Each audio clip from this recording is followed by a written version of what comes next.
Welcome to the Desert Vibe. Here we go once again. I'm Glenn Gardner. I'm Walt Richardson. I'm Jamie Ray. And as our guest, we have the famous Clarke Rigsby from Tempest Recording. I tell you, it's good to have. I've been waiting for this show. Thanks for asking me. This is like 3 against 1. It's more like an inquisition. Wait till we get all warmed up here. This is just the beginning. Yeah, man. But Clarke is feisty. He can come back at you. Don't underestimate that guy, man. Please. Real quick, for our people viewing this, Clarke is a good friend of mine. We've known each other for quite a few years. In fact, the beginning of my career here in Arizona, that's where we were crossing paths, and all of our ideas were being kind of talked about. We hadn't broken ground on any of them yet, and then once we did, it's been a wonderful ride. And this gentleman right here is probably one of the best people you can have by your side in support in that career. Some first recordings were at his place, and some of those, a lot of those songs are still in the set list to this day.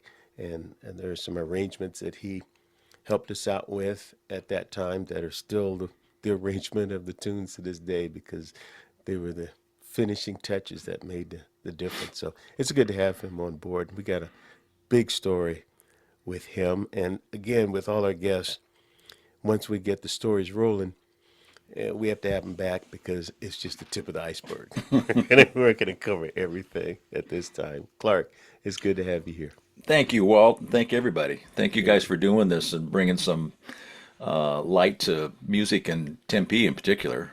Yep. Because I've been here since '77. So. Yep. Well, I got here in '74. Okay. And so I had just graduated from ASU in '76. Where did you come in here from?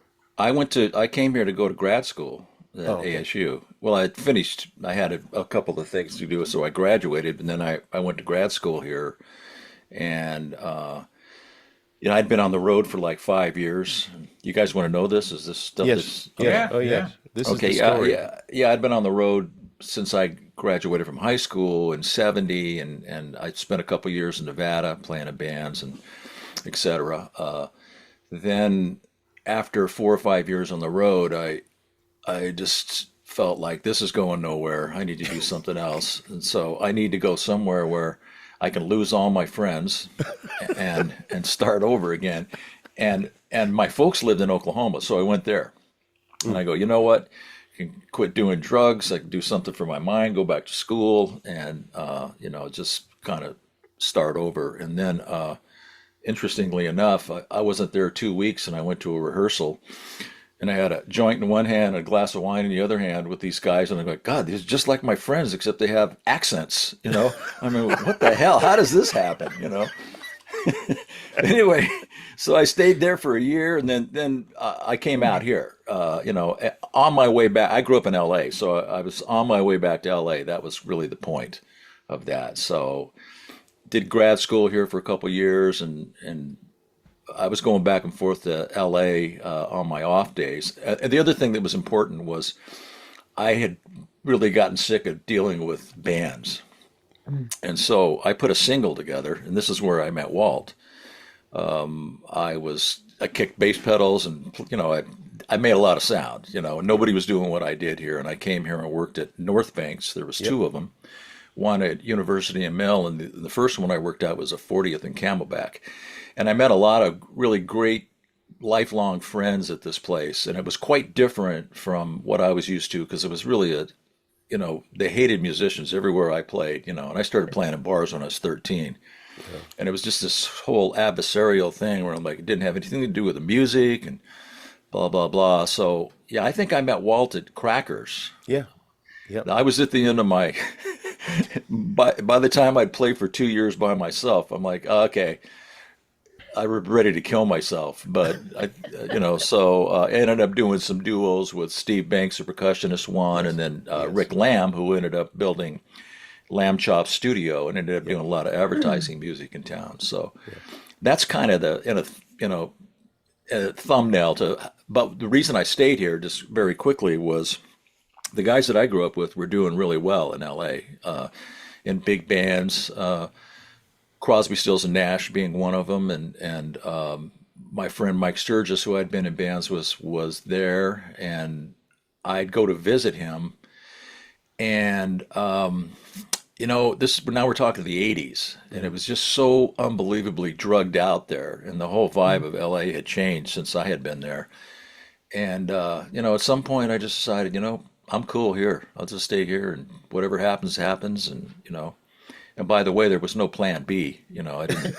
I was just like, this is there what's never happening. is with a musician, is Well, there? There's never a plan B. Yeah, you see how that works out when you see what happened to Walter. Yeah, exactly. When you man. don't So- have a plan B, Yeah. here's where you end up. Yep, there you go. There Yeah. you go. But it's worked out for both of us. Oh my God. Yeah. This guy. Yeah. Jamie, Yes, sir. you were getting ready to say something. Yeah, I want to. I have a lot to ask. That's why I told you there's gonna have to be another interview because That's these guys are gonna cut me off after a minute anyway. But Why wait? Let's do it now. That's great. So you all came here in the 70s. I got here in 69. So I was here before y'all, but that's when I was born. So Oh my God. Ouch. So Ouch. I don't know really much about anything till the 80s, but Well, I used to but- say people that your age, you missed all the shit, but I did. I can't say that anymore. I did Yeah. miss all the good stuff. But well. but it's coming back around here Oh. in Tempe especially. Yeah. It's building back up. So my question to you about Tempe especially, what has changed for the good or for the bad over all these years as far as music that you've seen come and go with artists, and was there a slump, and how did it build back up if it did, and what are you seeing with that right now? Well, just not just here, but almost everywhere. I mean, the music business has been slayed, Yeah. So I mean, it's ugly out there. And but when I first got here, I was in school and I met Jim Simmons, who ended up owning Chewy's, and these were really great musicians. And this is who I wanted to be with. That's all my friends are. I don't think I have any friends that aren't musicians. I can converse with them in English, but I really don't like to. But anyway, so I met Jim, and then I met Todd Schuba and Alice Tatum and Walt, and and Walt's band, and Rochelle Marmer, just beyond that a little bit. And this was a really tight music community of really good musicians. And of course I was at the university, and I still teach one class at the university for in the jazz department. And so there's never been a lack of great musicians here. Now the venues, on the other hand, have kind of gone south, So when Jim and Nan owned Chewy's, I mean, they were bringing in great stuff all the time, and I mean, I remember Jaco Pastorius with a 100-foot cable running off stage and out in the middle of a mill, Yeah. And I mean, everybody played there. Joe Sample used to come a lot. Billy Joel loved Alice Tatum, and so he would do a concert and then come there. It was just that kind of vibe in those days, and I really miss that kind of thing. And it could be, an age thing too. I mean, I work with a lot of young artists and stuff, and they seem to have some kind of community going on, but there's not the performance venues are not like it was, So Yeah. So how is the artist today? Like, do you have any advice for independent artists recording for the first time? Well, you mean actually recording and Yeah. yeah. I mean, you need to get somebody that can help you along. I work with established artists really, Right. but I also deal with a lot of young artists, and I love that because to me, recording is for learning. It's educational. When you do it and you make a record, when you get on the other side of that record, you will be better. I can guarantee it. And I've done that, and we've had that philosophy for years, and that goes for blues, jazz, and I do a lot of classical records, and if they prep them right, when they come out the other side of that, they're better musicians and, Yeah. more spirit filled about how you do the music. So I just say, if you're going to do that and you're going to pay somebody, make sure they have some input for you, not just taking the money Right. to record. I've never been that way. That's Right. not what There I are do. people that do that. So Of yeah, course. that's some good advice.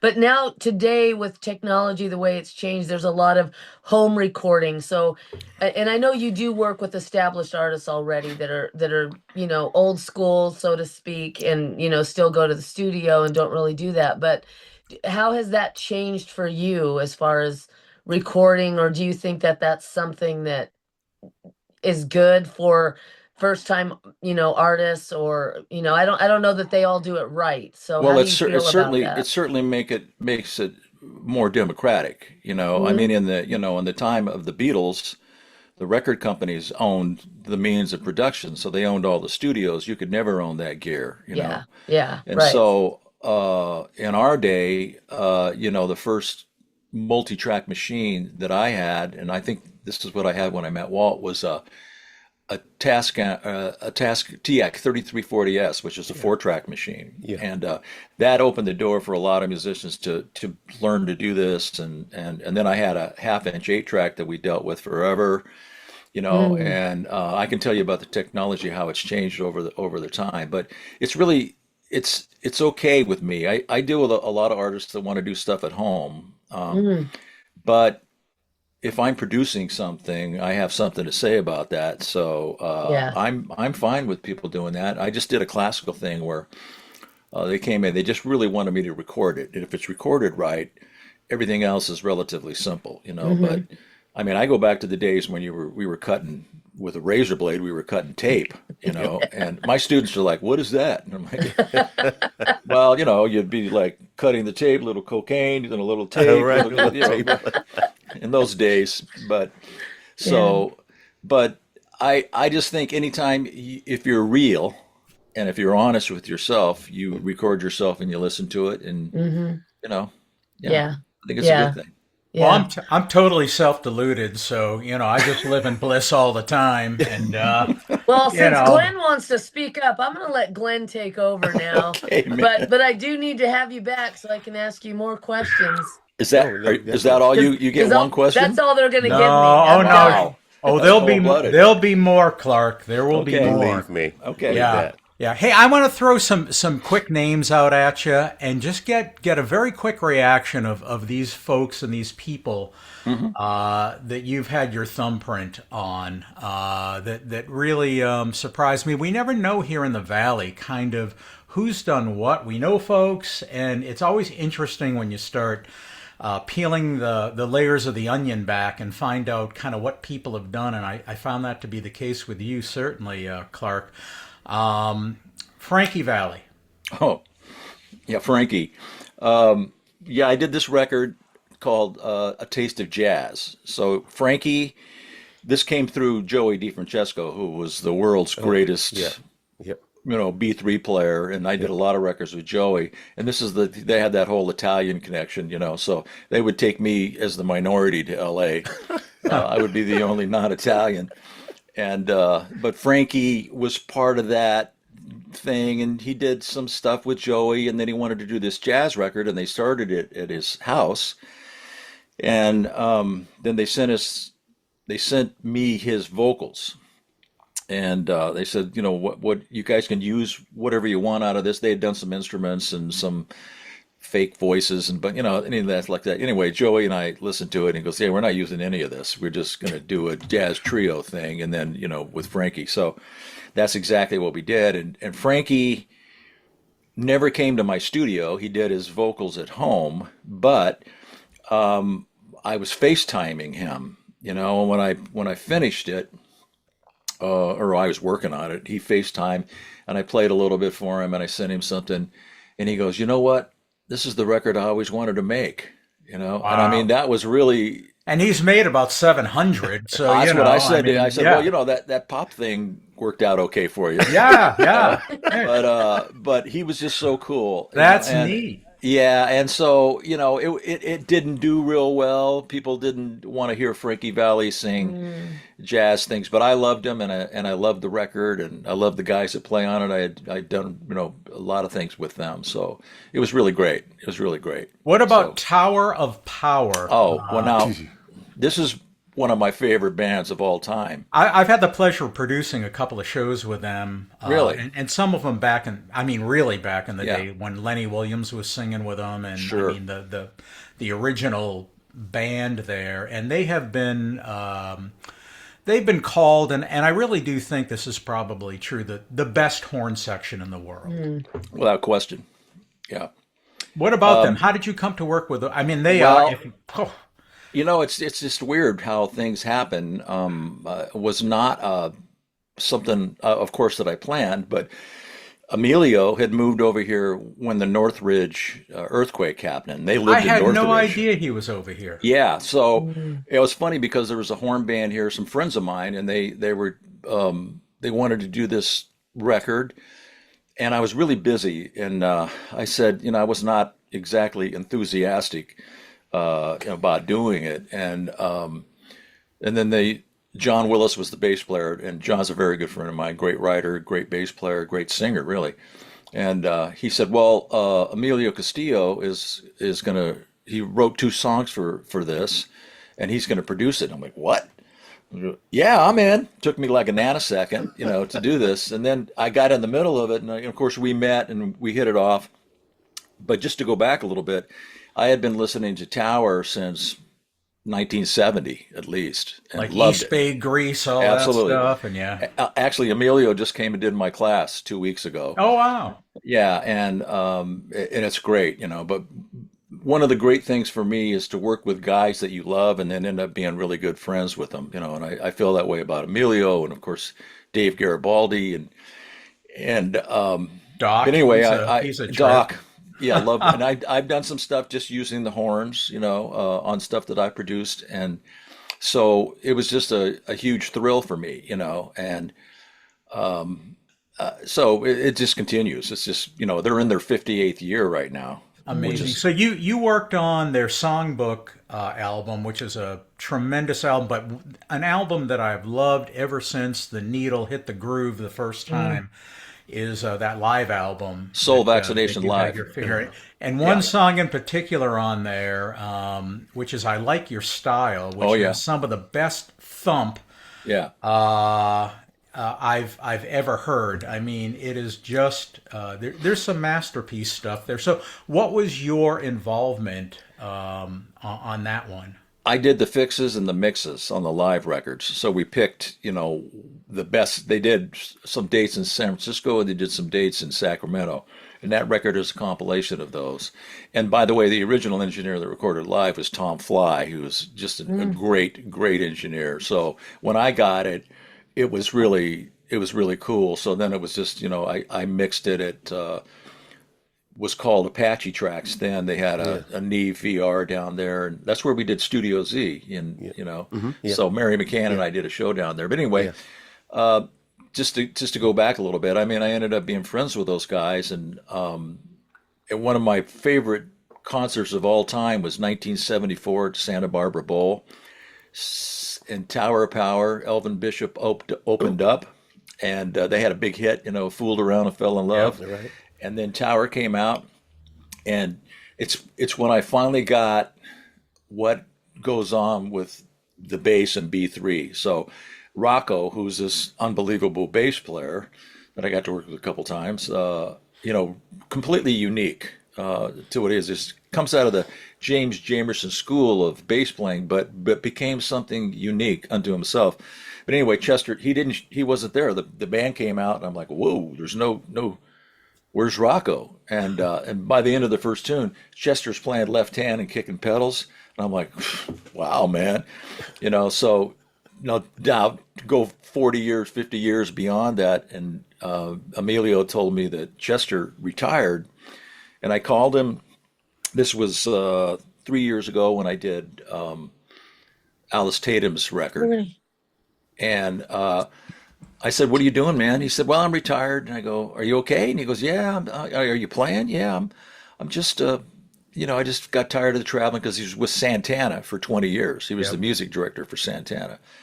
And so he goes, yeah, I just got tired of traveling, man. I don't want to get on another plane and, blah, blah, blah. And I said, well, hey, how about this, man? He'd been retired for about 7 months. I go, how about this, man? What if I fly you to Arizona in August? Yeah, let's do that. And so he came down, and it was just so much fun, and to Mm. have him, and he played on a track for me, and I mean, it was just, That's amazing. yeah, it was That's great. amazing. One last one of these. Paul McCartney. Oh, Mm. that piker. Yeah, right. Well, then here's the thing that happens, of course, I'm a huge, huge Beatles fan, And you and have a picture of Paul McCartney's feet. Like I nobody do. has that. What's funny about that? That's the only picture I came home with because I was working, I go, he's on. I was in a truck and he was up on the truck with me and my other partner Andy Siegel, and his feet are hanging down, and I had a Polaroid camera, and I took the picture, and I come home, I go, this is the only picture I have, and everyone go, look, Paul McCartney's feet, and everybody like, sure, man, sure, man, Sure, sure. but then Jerry Marotta was the drummer on that, and Lenny Pickett, who's now the Saturday Night Live band leader, he was in Tower, but he came, by that time he was in New York, and so Lenny and Jerry sent us pictures that they took, so that's why I have these pictures. But I was just going to say, it was hush hush. It was like this secret thing, when people do that, I'm like immediately like, I got to figure out who this is, you know. And I got this thing from Eastman, who was Paul's father-in-law. I did this for Chaton and their mobile truck. And as soon as I saw that, I go, this is Paul McCartney. Nobody's supposed to know this. So I had a copy of the Butcher cover, which you guys are probably familiar with. And I took it, and so I'm like, eventually he's gonna. And then and it ends up that my boss was Phil Ramone, great producer, and I absolutely fell in love with him, and we had so much fun, and McCartney, after the second day, we were there like 8, 9 days, whatever it was, And what was the assignment? What was we the show? we were actually there to ostensibly shoot a video. Uh, uh, and they had, it was like big time thing, but really we were there to record the jams because Phil Ramone brought all these New York players in, Lenny, and so he wanted to produce a record for Paul. So they were really just jamming, Mm. and that was kind of the real reason we were there. I mean, we shot the video too. Mhm. Stranglehold was the tune. Did that material ever see the light of day? Or No, not that I know of. Stranglehold did. You'll see that video with my mics in it and stuff. But anyway, I was just going to say quickly that once I figured this out, I'm like, man, this is a little scary because not because of who he is, but what happens if I get down there and he's an asshole? I mean, that would be such a devastating what if thing he's for like me. Walt Richardson? Yeah, I mean, oh my God, it yeah. So Dark boggles the mysterious. mind. it was weird because we worked a couple days, and I was going in and out of the venue, and then he pulls up, and I see him, and it kind of freaked me out. I just went to the truck, and I get his focus on what I'm doing, and eventually he comes to the truck, opens the door, and he looks at me, and he goes, "Oh, that's who you are." So he's like aware of everybody that's around, right? And I mean, it couldn't have been cooler. He couldn't have been cooler, and they fed us really well, and there was pretty good security because this is, of course, 5, 6 years after John had been shot, and but I mean, they were just great. And Linda was alive then, and she was great to I was just going to everybody. ask you if you got to meet Linda. I did, and she. There's a scene at the beginning of that video where this kid rolls up and he's trying to get into the venue. He's a sax player, but anyway, that's when Paul's sitting on top of the truck, and Linda's has a scene out there. So she was just cool, and everybody was cool. I mean, and Phil Ramone, I mean, hero to Yeah. me. Phil, not only did he do all the Billy Joel stuff, but he was the engineer on the original Girl from Ipanema, and Mm. Marilyn Monroe when she sang Happy birthday, Mr. Mm, President. He was the engineer. And I'm like, Phil, wow, so, that's and I mean, it was cool. just great. Couldn't have been cooler. Well, So, I so, have now. Glenn's asked you all about his fanboys, hmm. crushes. Not So, all of them, but just some of them. well, I want to ask you about the Revenge of Alice Cooper. Ah, And okay. Michael Bruce, Yeah. I know he said great things about you and said he felt at home at Tempest, and so just tell me how did that come about? Well, that's kind of interesting because I used to do these Christmas shows with Tim and Willie from Yeah, Willie KNIX. DeLune, I know, I Yeah, love them. I've absolutely. met them so many times over the years. Yeah, Great I mean, guys. they were great guys, and they did a great Christmas show every year for Yeah. charity, and they would always Yep. bring in big artists, and so I was in the middle of that, and we would do the show, but it was really to be played back, and it was recorded and stuff, and so I Hmm. was trying to keep them from you know tripping over stuff at Did you points, but produce and record all their CDs that they have or had? probably. Oh, you Yeah. mean the no, I didn't do The any of Tim and this Willie? except the live Oh. stuff. Yeah. Oh, okay. Okay. So, but anyway, so I had been there at the Celebrity to do that, and these guys came up to me and said, "Hey, Alice Cooper show's next week, and we're just wondering if you can stay and do it." And I'm like, "Not really, because they have to rent some gear and stuff and blah blah blah." So anyway, they talked me into it. They go, "Well, and I go, "Look, man, I mean, it's busy, blah blah blah." Well, I had to rent a snake, and oh no, we'll pay for it, and so, Oh. and I said, "Okay, you got any money?" And Huh. well, like $350. I'm like, what? I mean, but I go, well, who's on the show? And they listed a bunch of people, and then they got to Glenn Campbell, and I knew Glenn, and Glenn had been here many times, and Yeah. I'm like, I'll do that. I'll stay and do it. So it was supposed to be a 2-hour show, and I'm in the next to the last artist is Glenn, and my snake is down into the where the kitchen area is backstage, and I saw Glenn walking by a couple times. We're now in hour 6 of this show, Oh, and Glenn sees me and he comes in. I go, "How you doing, man?" He goes, "I just want to go home." And I go, "Me too, man." I, huh. so me too, bro. So anyway, finally he does it, and I don't think I'm telling stories, well, it's the truth, so I'm telling it. But so I did that whole thing, and then I tried to get the frickin' $350, and they never paid me. And I'm Rock and like, roll. it was Yeah, not that never Alice. happens. It was not, yeah, it was not Alice Cooper's fault. It was the people Yeah. that were there, And I'm like, so I just forgot about it. It wasn't enough money to get, Yeah. cranky about. So I'm going to LA and I'm in the airport. And this is a year after this. And this guy Oh. calls me. He goes, "Hey, this is such and such from Alice Cooper's office. We want to know where the tapes are for the Christmas show." And I go, "I can tell you exactly where they are.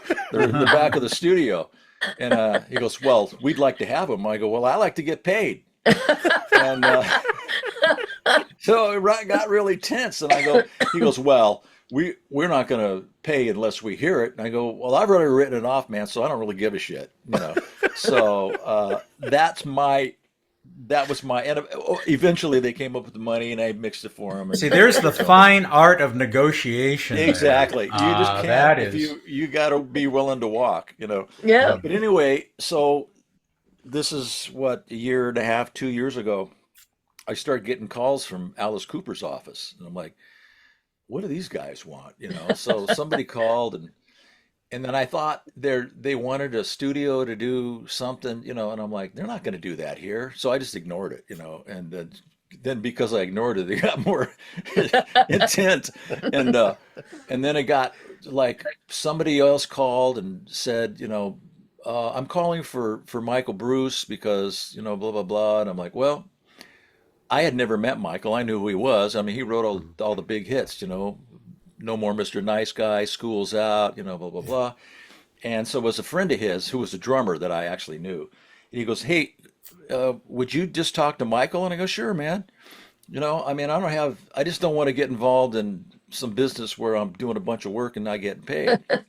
And then I got a call from Bob Ezrin's office we want to know the dimensions of the studio. And I'm like, fuck that. I'm not sending you the dimensions of the studio. What is wrong with you people?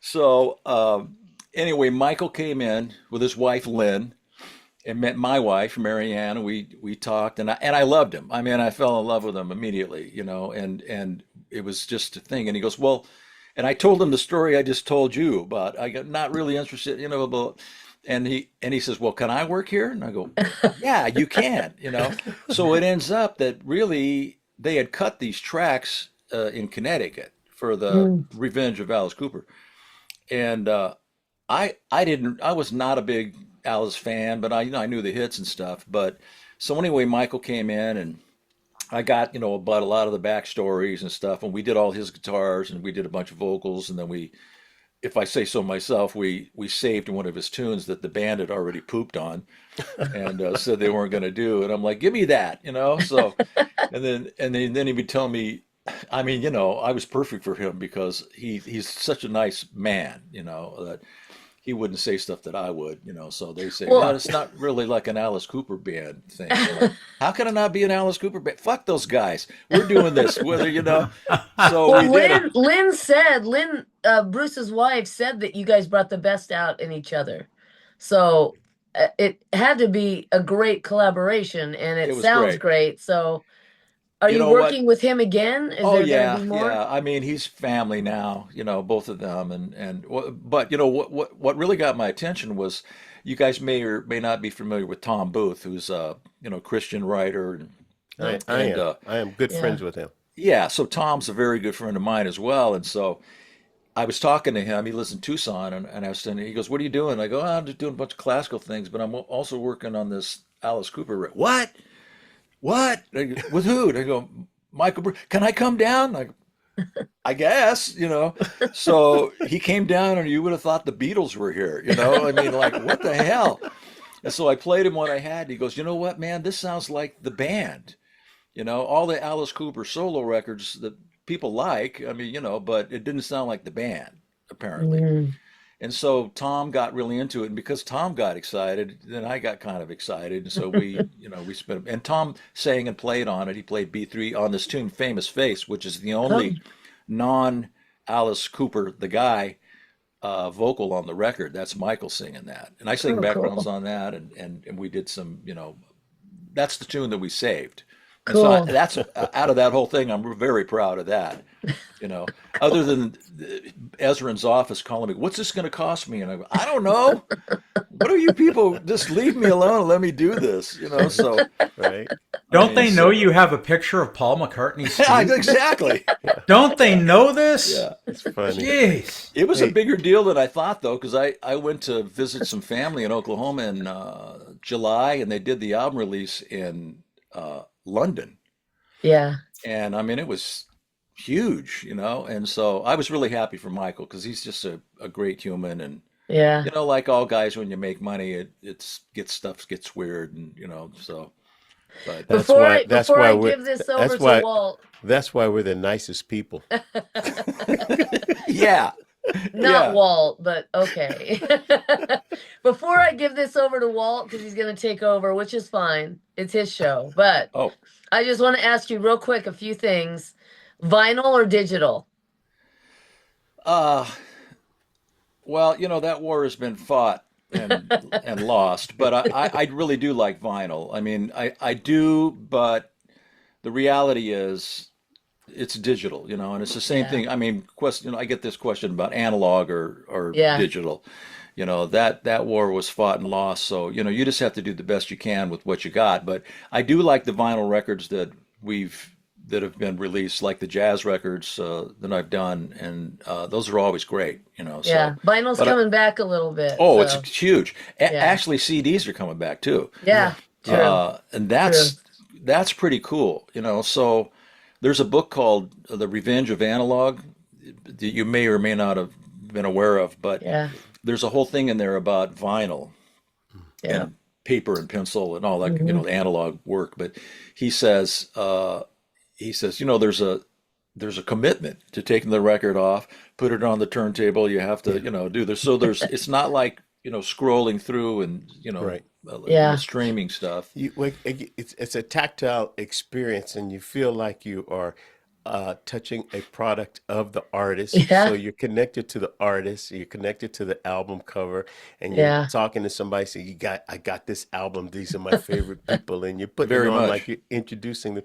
If you're Yeah. scrolling, you're going, wait, I'll find it Yeah. here. Uh, Yeah. Yeah. Listen to this song. No, that's not the right Yeah. one. Listen Well, to this his song.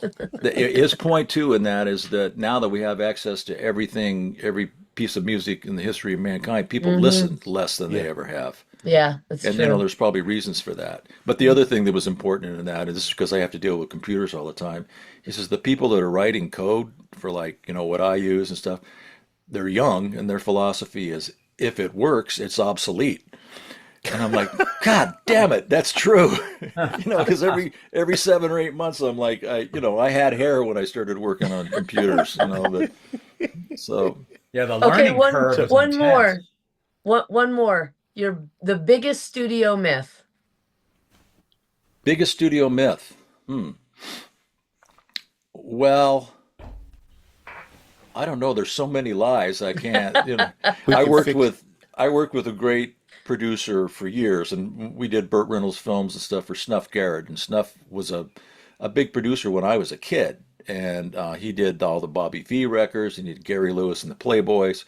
And there was a big thing, if you guys remember, you're old enough to remember, that when they found out that the Monkees didn't play on their Oh, records, and I'm like, Jesus, well, nobody plays on their records. There's all the Wrecking Crew in L.A. And I mean it.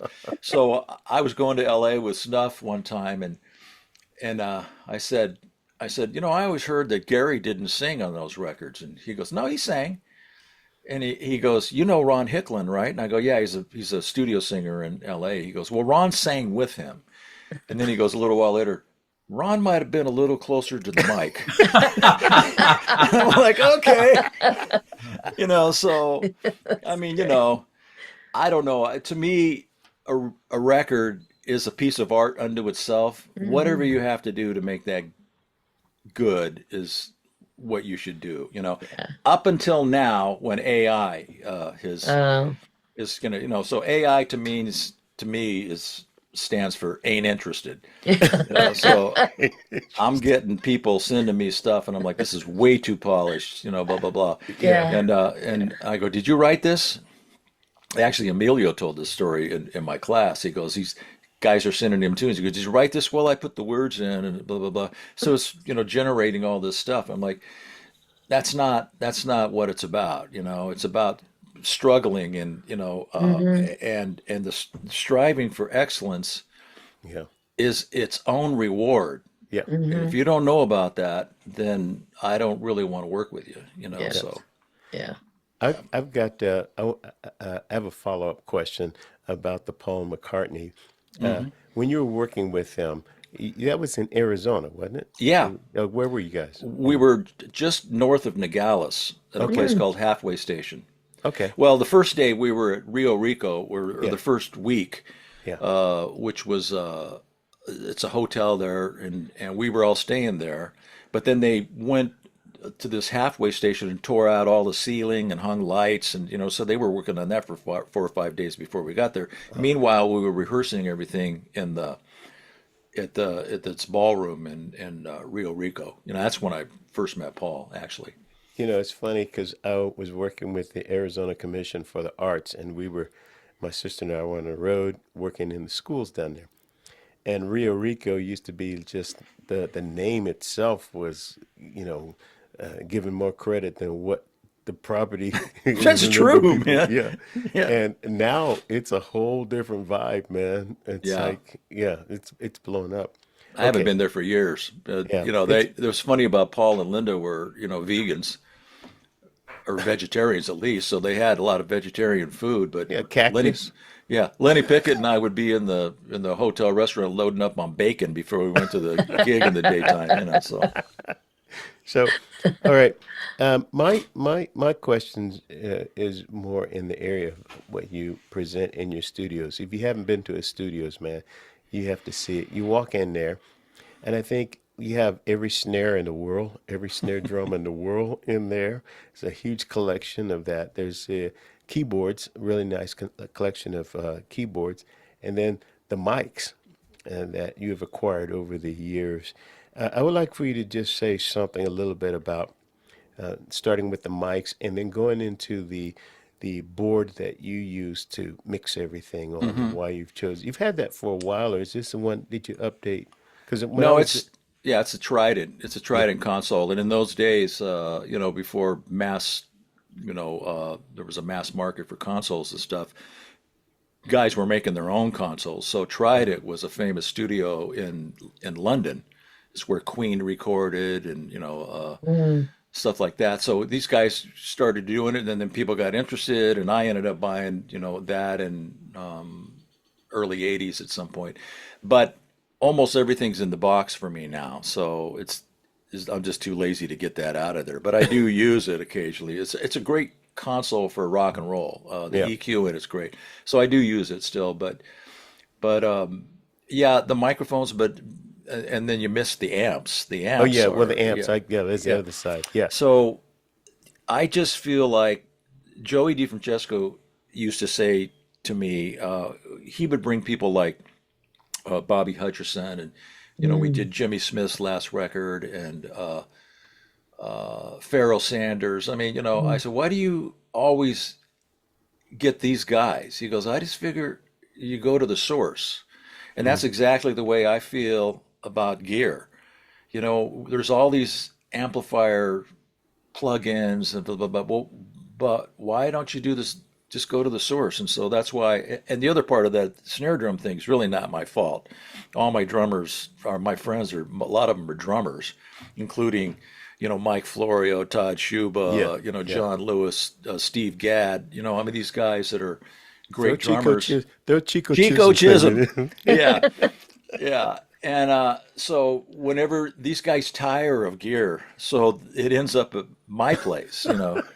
I mean, I could get it down to like 5 snares that I use, but there's 30 something there. But the amplifiers, a different thing. They all have a different thing that they do. And as far as the keyboards, I only have 2 synthesizers. One's a mini Moog, which is a monophonic, and the other was my bass pedals from the days I was, because guys will stay up on synths. So if they want to bring that in, they'll bring it. But I have a great acoustic grand piano, That's what I saw. great, great B3, great Rhodes, great Whirly, all the classic stuff. Mm. Now the caveat to all that is, if you're going to use all that stuff, you have to commit to the pain of keeping those things alive, and giving them the Mhm. love they require. Yeah. So, but Part some people appreciate that. I like the way that your studios is designed. There's part of it that's underground or sunken. Four and a half feet. Yeah, and I remember when you were starting to build that, we were talking about digging up in your backyard and, and getting all the permits that were needed and necessary. But man, you've done a great job with Well, it. thank you, man. It's a real nice vibe when you walk in there. You feel uh, comfortable. You feel cozy. Um, the room sounds great. It's got its own. I I I kind of want to call it a deadness to it that you can really Mm. get some good vocals and Yeah. good guitar, clean guitar sounds and Well, everything. and that's kind of by design. So one of the interesting things that's happened over the years, which I didn't anticipate, was doing classical records here. I mean, if it's an orchestra or a big wind ensemble or something, I have a remote system. I'll go out and do those things. But, small ensemble, chamber music, stuff like that, I didn't see that happening. And now Yeah, I do tons of that here. And, but I have these really great analog reverbs that I use so that I can make it into something. And because like the rooms at ASU are just kind of unusable, so they'll be happy to hear me say that. but it's true. It is true, and I mean, the arts in the universities are really kind of taking it in the shorts, and Right. so it's so anyway. I prefer that people come here, and I do 10 or 15 doctoral students a year, and all of Mm. them almost to any all of them will say, I learned more doing this than I did my entire undergraduate degree. Now that's overstatement, but because you're faced with what you do well and what you don't do well, and and I love that because that's just making them better musicians and Yeah. stuff. What your personality leads you to being a great teacher. And I say that as kind of tongue in cheek because it's Yeah, supposed to be that way, yeah. Fuck you, Walt. right? My the CD Another Way that was Yeah, recorded with Morning Star band. And we recorded that at Chewy's, and he had the live recording, and a snake going all the way downstairs, over the balcony or whatever it was, downstairs into the truck that he had had. Did you rent that from Chiton? I don't even think there was a truck. I think Jim found an open business. It may not be this because I did a bunch of that there with the like Bone Daddies and Monkey Meat. Right, right. I thought Typically, I was just running the snake into an open business, that wasn't open or something. yeah. I don't remember that, but So we got it was a real nice turnout. We got the show was just the music is to this day. Listening to the music, we get excited about it. So Al Ortiz is working with Stevie Nicks now, and I think it was a couple of years back. He had Another Way, and he was listening to it, and Waddy, the musical director for Stevie, great guitar player. yeah, and he said, "Hey man, listen to this," and Waddy was listening to it. He says, "Man, that's a great band." We had a lot of energy in that piece. Absolutely, man. I mean, we had fun, man, and that was the thing. Everybody liked everybody. Everybody, whatever it took to make it work is what happened. Rochelle Marmer was very important to that Yeah, process, we're gonna and have her. We're gonna have her on. We just had Rich McDonald. oh, He cool. was it week before last or last week? It was that he was on. Week before, Yeah, and I think we played some of that recording, yeah, Walt, that you're referencing, right? yeah. Yeah. Yeah, Yeah, yeah, played some of that. yeah. Uh, what was it? Children of War, Another Way, or something that we played a little bit of it. And that Staples, I'll, Oh, I'll take you there. yeah, And Staple song we that's did where that. Walt has the famous help me" lines in there. I think it was "help me, please." If I remember, I'm that. Hey, we got to get his diction straight. He's not even. It's not coming across. It's too. No, no, I don't know. not That's what it working. sounded like to me. See, I yeah, don't know.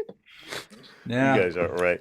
So there, there were just so many venues, and there were so many people and so many stories.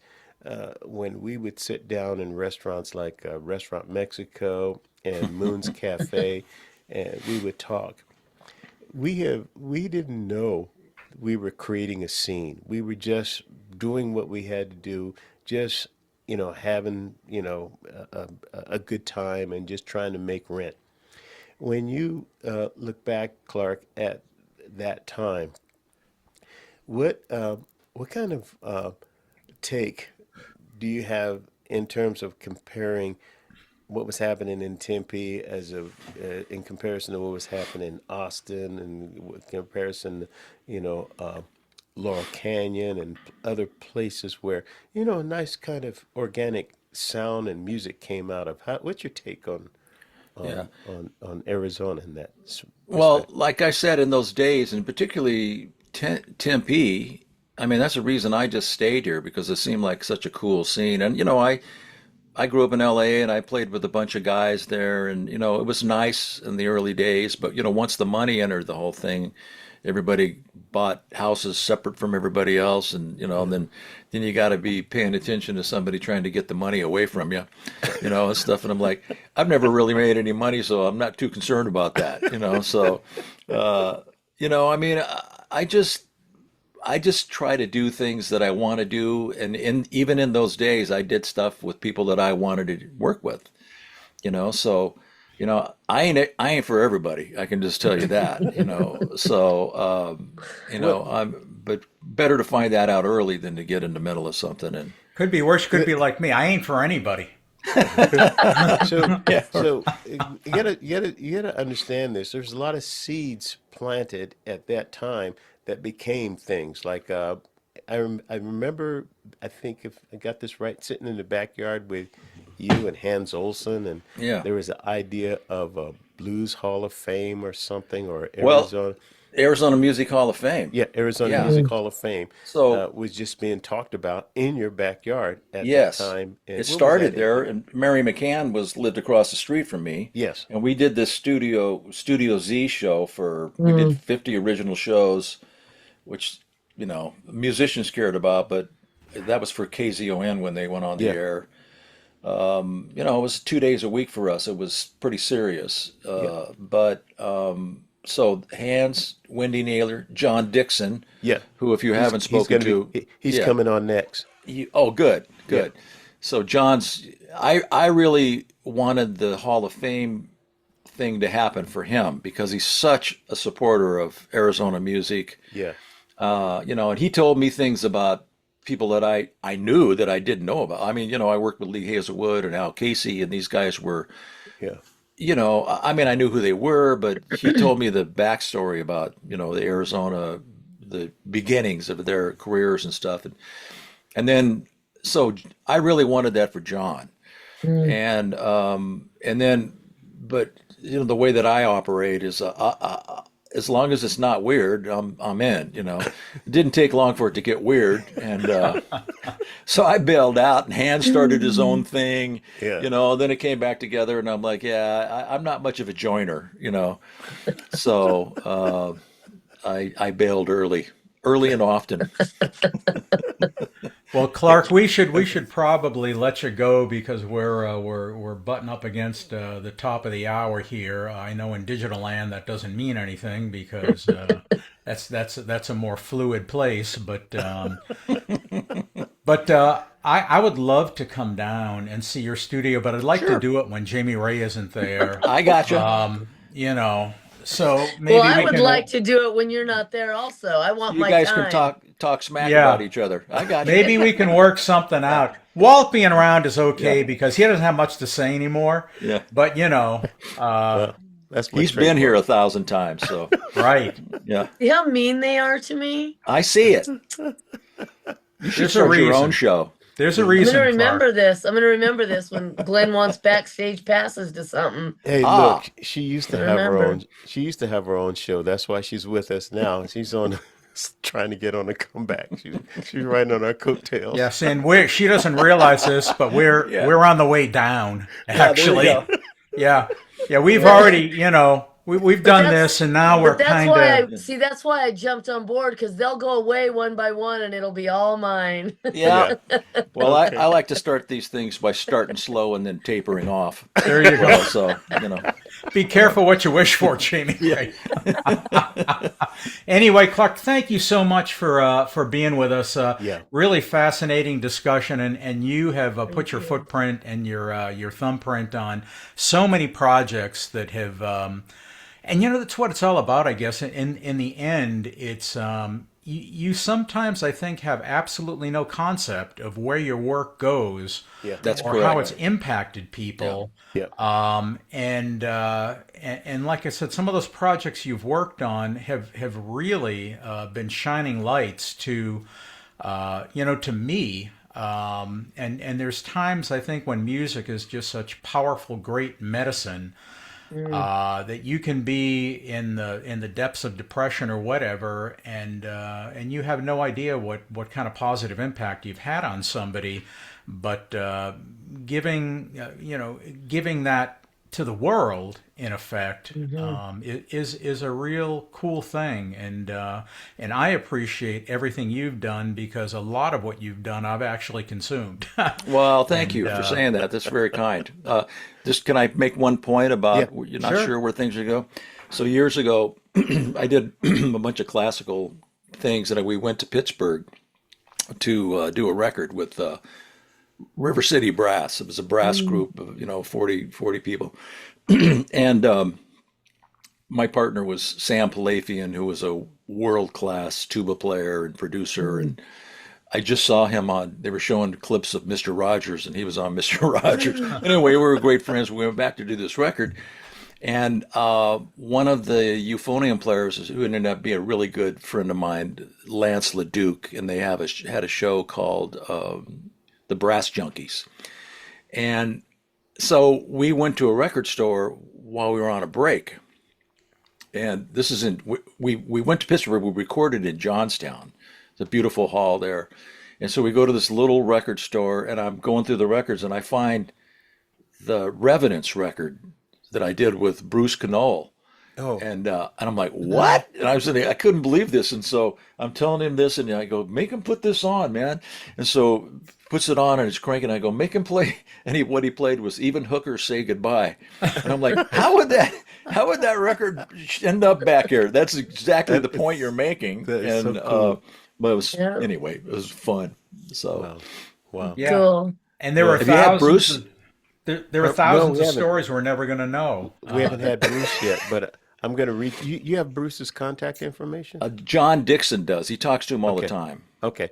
So I'd like Yeah, to get Bruce on because yeah. that was the Jetsons, right? Didn't he have Well, the he had Jetsons? the Jetsons and Yeah. then the Strand, which I loved, a trio. Yeah. And he came to me and they wanted. He says, "I want to do this record. I want to do a country record." I'm like, "What?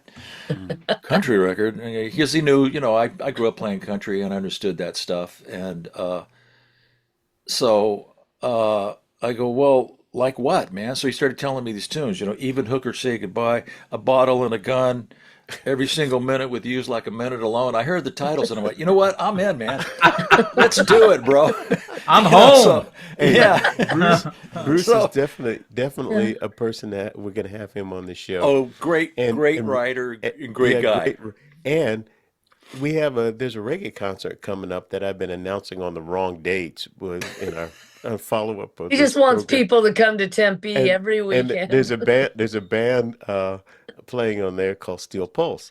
Yeah. And when Steel Pulse made their first tour through, America, they came through Tempe and they played at the Devil House. And the Jetsons and my band Driftwood were the opening acts, and it was held outside on the lawn. That place was packed. I That was bet. one of the coolest shows in Tempe at that time Yeah. that we were a part of, and it's like this is magic. That's cool, So, man. and Bruce and I cross paths every now and then, Yeah. but he has a touch with writing and performing that is Great. just Great. unbelievable. Yeah. Yeah, we got to get him on. Yeah. Definitely. Hey, Well, Clark, Absolutely. thank you. I'm looking forward to the next time, Clark, because Yeah, we left a lot of stones unturned. So yeah. You we'll did. we'll definitely have you back, and Okay. really Now it's appreciate your time. And Well, I tune in. appreciate you guys. You can find out too when you tune in, because we run down local events and whatnot right after you take your leave, and you can find out the new amended date for the Reggae Fest that Walt changes every week. Momentarily actually here, but thank you, Clark. I'll be in Thank you, touch. Thank you guys. so Thanks. much. Take care. Take care. Bye-bye. That was super. That Oh, was dude, So super. let me tell cool. you, we just scratched the surface.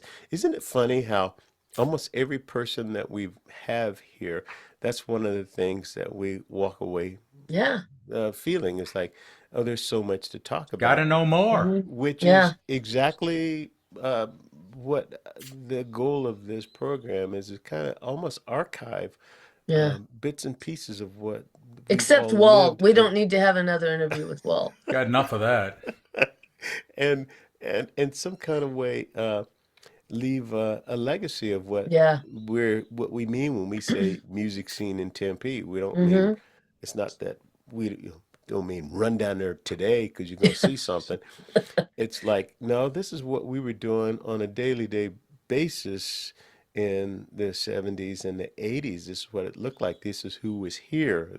And we were looking at the LA scene and everything, but we were all crossing paths with each other right here Mm-hmm. because people were breaking down in Phoenix on their way to LA. They had a flight that got delayed and they're in Phoenix and they just came on out to a nightclub and said, oh, well, okay. And it just stayed in that little sweet spot.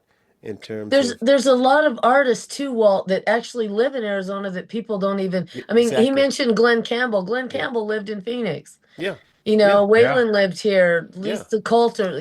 Yeah, there's people that live here, based here, that a lot of, Yeah. regular people, I guess you would say, don't even realize they're based here. Yeah.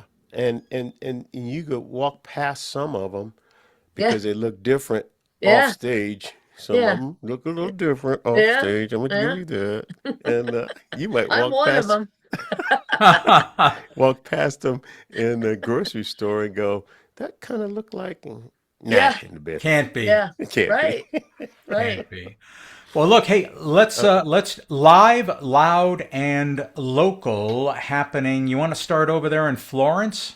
Let's start in Florence. All Florence. Let's right. start in Florence. Live, loud, and local. It is Country Thunder, y'all. It is Country Thunder. This week, roads are packed. You can't get through on 79. They started showing up yesterday to campgrounds and artists, and it is ready to roll. Today, they open the gates at 3 o'clock, and yours truly is heading out there. My good friend Ryan Flock is on the Copperhead stage today at 4:30. Lots of local artists are out there. 10th and Main will be on the Copperhead stage on Saturday at 4:30. But there's so many artists out there, and the headliners are Gavin Addock will be tonight. Lainey Wilson is tomorrow. Zach Top is Friday or Saturday, and Brooks and Dunn is Sunday. So that is the big event out here this weekend in Florence. If you don't have tickets, I think some are still available, and that's April 9th, 10th, 11th, and 12th, 2026. So head on out. It's every year, and it's a great event out here in Florence. Huge, huge, huge event. I'm not playing this year, but set my sights for next year. We'll see what happens. Blindsiders might be there next year on the I know Copperhead that's right. stage. I know That's all that's I right. that's all I will be. I'm headed Yeah. for it. Yeah. So so look for that. But that's all that's really going on big time out here right now, big festival. So that's all weekend. What's going on with you, Glenn? Well, what we got here in central North Phoenix, live, loud, and local, and to the west, of course, the big thing that everybody's talking about Is the is blindsiders the that Blindsiders appearance at North Mountain Brewing I knew Company it. I knew it. on Saturday the I knew 11th it. between 3 and 5. See? That's why I That's couldn't play at that's Country Thunder. well, that's free, but there is a huge price that must be paid, and that is you have to sit through the opener, which is me, and that is I think that's people a will love that. steep price of entry, I would have to say. And the other thing is, we've made a decision. We're going to let people in for free and charge them $20 to get out.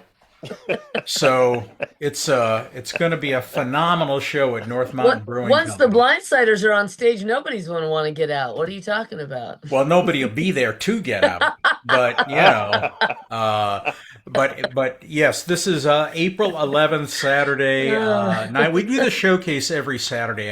Actually, we've had just a slew of great local talent come through the doors there, and I'm so glad we're doing this because, the scene that we talk about oftentimes, which was the scene of a while ago here in the Valley, that's the foundation that stuff is built on, and when there's a great foundation, you can build new things that can take advantage of what's come before. And, Yeah. these showcases, and there are more of them popping up all the time. Matt Yeah. Moyer's doing a great one down at the Chill Room, which was, Mm-hmm. Yep. as we're speaking, which was last Yeah. night. But he Yeah. does a songwriter showcase.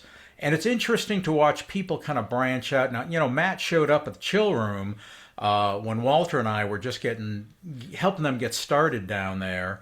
And it's kind of timid and kind of yeah. And now, man, I think he's hosting an open mic tonight at one of the kava bars down there. It's just wonderful to see these people blossom and grow, Yeah. and that happens via these stages. Walt's TCA, and we do the Arizona Live Music Cooperative every Monday night, which is a nonprofit over at the Enchiladas, their outdoor Ramada there, which is beautiful. At the 51 and Dreamy Draw, and in the West Valley now. Coyote Odie's is getting rolling as a really cool listening room. So as great as the old days were and are, we definitely have a scene that has, I think, post COVID started to Mm, really Yeah. blossom again. yeah. And with some new faces and a new generation of people. We need this because, as Walter is fond of saying to me every time we're like talking to each other from a hospital bed or something, he's saying, Glenn, we're in the red zone, buddy. We are in the red zone, and Yeah. Uh, yeah. So yeah, It's hard. Voices of the Valley is really cool that Matthew has down there on it's once a month on a Wednesday. I went last night on my way home from walk-in Wednesday in Tempe, and yeah, it because you need was you need good. something after that to wash the bad taste of that experience out of your mouth.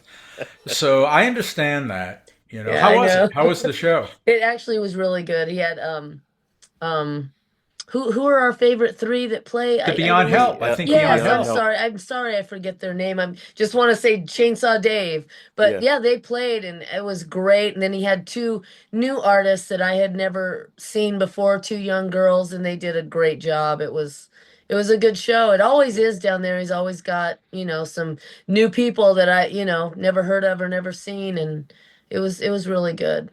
But So there's a definite scene happening Oh now, yeah. and that's just a Yeah, for taste sure. of some of what's going on. Walter, what's happening over I in was your neck of the woods there? live, loud, and local over here What's the new is date of the reggae Yeah. festival? the new When date. has that been scheduled? Hey, that date is April 17th, 18th, and 19th. I'll double Okay. check it for everybody. Yeah, double check that Please one, do. right?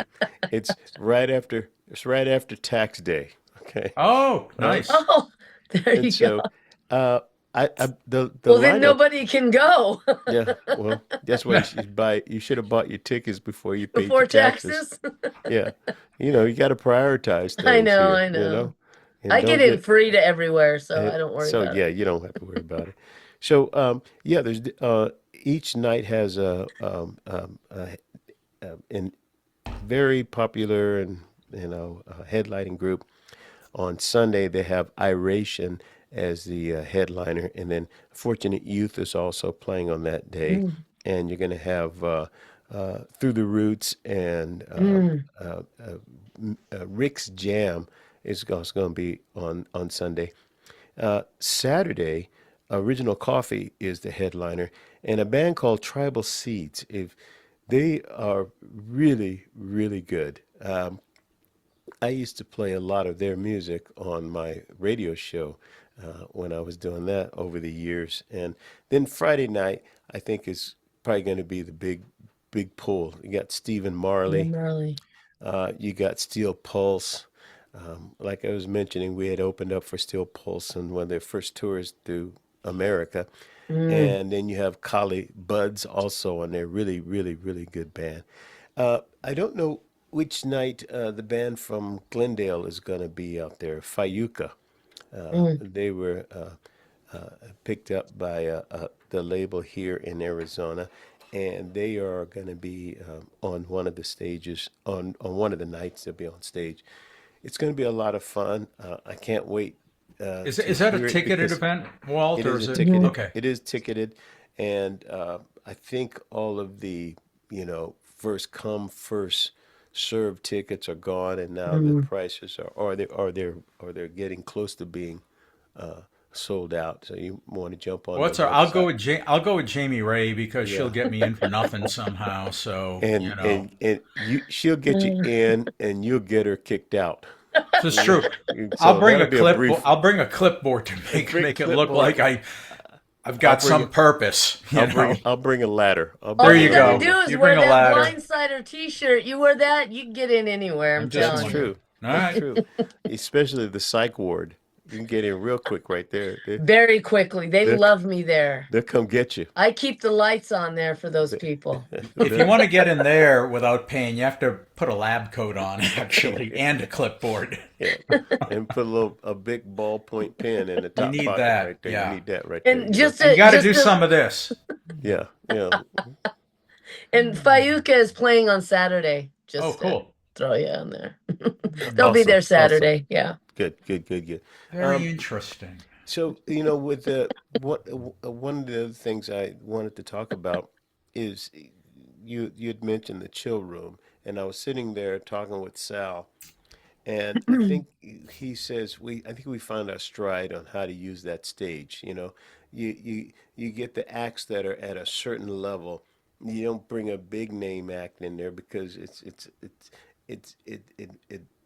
it's not the vibe for Right. that. But and that's exactly what I was kind of trying to steer his attention to, because he'd been traveling with the trivia band, so he was always gone, so he Mm. hadn't seen what we had been seeing and experiencing in the local venues and that kind of thing on the scene. So getting Eric Ramsey in there, the Blindsiders being in there, Robbie Robertson, and all those kind of folks, and then the lineup of people that when the Blindsiders put on an event 10 years out and ask you to be a part of it. Yeah, Giving I've out got cards. I've got three people that said yes to me. What's So yeah, that? yeah. So yeah, Jamie asked me about a show in next March, and I said you that's got too a far out. plan. Yeah, I know Next March. next The I March. way know you're things are gonna be going, there, I'm worried Walt. about next week Walt, you're or gonna be next March. there. I'm worried about this afternoon. The next 15 minutes. Well, after Walt turned me down and said he'll get, well, he didn't turn me down. He said I'll get back to you. Oh, I figured he turned you down. that was nicely the way he turned Oh me Hey, yeah, down he hey, turned nicely. you hey, down. Well, and, I and Oh look, figured yeah. if he look, can't do it, Glenn won't look, say yes look, either. look here, Glenn. She circled back with the statement, I know you'll get back in touch with me. Mm, I said, see how she yeah. did that? Yeah. She's good. Oh She is yeah. good. Yeah. My people will call your people. Yeah, but there was also a follow-up text to that a few minutes later. I'm sure there Maybe was. maybe you missed it, Walt, because I said if you don't, I'll get back to you. Oh, I didn't see that one. See? Okay. Right? Good Okay. answer. Okay, good answer. Good Yeah, that's answer. right. You might Yeah. need to, because I may have I think forgotten my Oh, about I phone's know. broken. I didn't see that one. it. Right. Walt does it to me all the I time. think the internet was broken. I didn't. So, okay, live, loud, and local. We have all of the usual events happening. There's some pretty good shows coming up at the TCA, Hmm. musical acts that are Yeah. come down there. You can check out what they've got at Live 48 at their concert series there. And then again, like you, there's other little venues like the Dark Side. Yep. Hmm. They've got some really cool jazz happening there on Sundays, and it's been there for a while, that event, but it's catching some steam, and And you Amy get Hansen does a nice open mic there. I think it's yeah, on Tuesdays. on Tuesday nights. Yeah, She and Yeah. I've does it. noticed that. I've see that come across my feed a lot more. So Yeah, they're really picking up over there, and it's they've got a lot going on. and every open mic night is different. You're never gonna Hmm. go. No, there's nobody following somebody else's method. Mm-mm. It's always, what I have noticed is it's always tailored to the venue. Yeah, for The sure. character of the venue kind of like adds to, or the open mic takes on the character Yeah, of the venue. And if you haven't been to the Dark Side, it is its own place. It's like it's gothic yeah. meets corner, Funky. yeah, meets the warehouse, Very meets eclectic. very Yeah. eclectic, and a Yeah, stage in the corner, and the seating is different kinds of couches here and there, and yeah. I love the kind of like walnut Mm, bar back or whatever it is that yeah. they have going on with the It's a cool mirrors and vibe. all that. Yeah, it's a real cool vibe in there. Very low key, and got a little Mexican restaurant up in there that kicks pretty good, you know. Mhm. That's okay. Very different from Yeah. Walk-In Wednesday. Oh, yeah, it's much different. You want that, Yeah. and we definitely support it. So that's happening. That open mic happens on Tuesday nights, and then they have, each night is a different one. You should go in there on a Sunday when they run their karaoke karaoke night, because Jason plays drums and another guy plays keyboard. You pull up the songs, and they play them I love live, that. and you sing along with it. I And love so that. it's like a sing-along night. That's a different kind Yeah. of thing. So Oh that's Yeah. not God, really even It's not really karaoke. That's no, it's just, karaoke. not. yeah. And those two, their vibe with each other, they're hilarious. And when is And that on it's on Sundays? it's on yeah, late Sunday night. Jamie, that's the one that comes after Saturday, Okay, thank you. Thank you for clarifying. right before Monday. Right before Monday? Yeah, Right, Okay. right. yeah. Yeah. That's the And holy day. and and and you come so far to get into this part of the valley that you need to know that. Yeah. Because you got to leave now. Yeah. Yeah. I'm gonna head on out now and I'll make it there And by they got Sunday evening. there's a hotel across the street. You can See, Perfect. good to know. yeah, That's what I Perfect. need. you stay Stumble the right night, over. stumble Yeah, over, That's what I need. stumble in. You know. yeah. Yeah, so that's what's happening. That's cool. I mean, we are so blessed to be here, and I have to say that we were just looking at some stats before we came on today, and the level of growth that the show has enjoyed is really Oh, gratifying, good. and we're so looking forward to where this thing is going to go, and we're going to be doing some events ourselves as time goes on here. So be on the lookout for that. As you can see, there is now merch, as we like to call it in the business. We Yeah. can't say the whole word merchandise. No, That's that a lot of doesn't. work. So we've merch. Jamie Ray is wearing some merch, as you can see. There is merch behind her, as you can see. We have stickers and stuff. If you go to the website, thedesertvibepodcast.com, you can find this and more. There's always more there, There's and always more. we appreciate your support. It's really been cool watching this thing start to go. So thank And you you know what very I'd like much. to ask the viewers, since we are adding merch to the website, because we're on Facebook and YouTube where you can leave some comments. There's even a little Instagram Yeah. social media too. It doesn't have the full, it just has little clips, but you can leave us comments.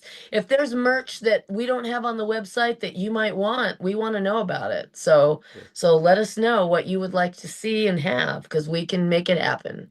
We can, That is true.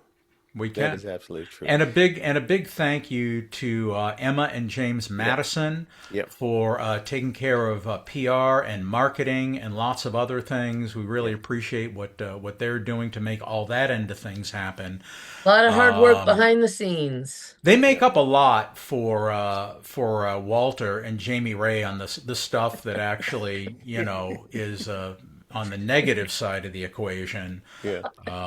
They they do a Well, lot to help. you have all these representatives like Depends and that licorice I that nobody likes. So Walt Yeah. and I don't get involved with that. Yeah. So, Yeah, I've got you know, endorsement deals left and right. well, we Yeah. don't have that. Oh, and Yeah. I forgot during live. I am also about to begin my my tour, new tour that I've gotten underwritten, which is awesome. I'm going to be playing most of the bus stops in Tempe and in So you're Phoenix. literally on tour. You're literally on Yeah. tour. Tour bus, everything.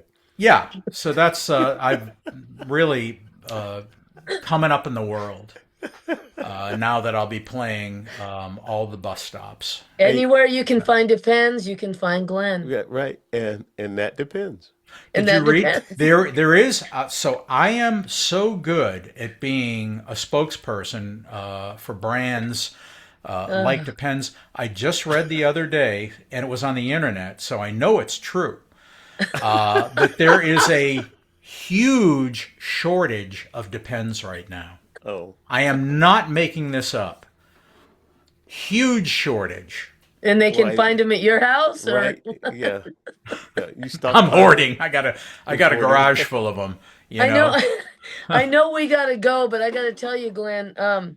Walt was at a show the other night performing, and while about he's time. playing, well, I know. Well, he didn't end up making any money because guess where the money had to go? He's watching out the window, and his van is getting towed as he's playing. Oh yeah, we were on break. Was I was it gonna. towed like by the city or something? Or Yeah, it was Yeah, towed by. nice. Yeah, it was towed by. he Hey, got get this. towed. We're standing on break, and we're at the Arizona wilderness, and Dowell says to me, my drummer, he says, "Man, your van's getting towed." And I looked at the intersection, and I saw it there, and I go, "Oh, that's not my van." And then it goes through the intersection, and go, "Oh yeah, that is my van." Hmm. And we had one more set left. Hey, you know what's so funny? I I managed to get the equipment home in two different vehicles.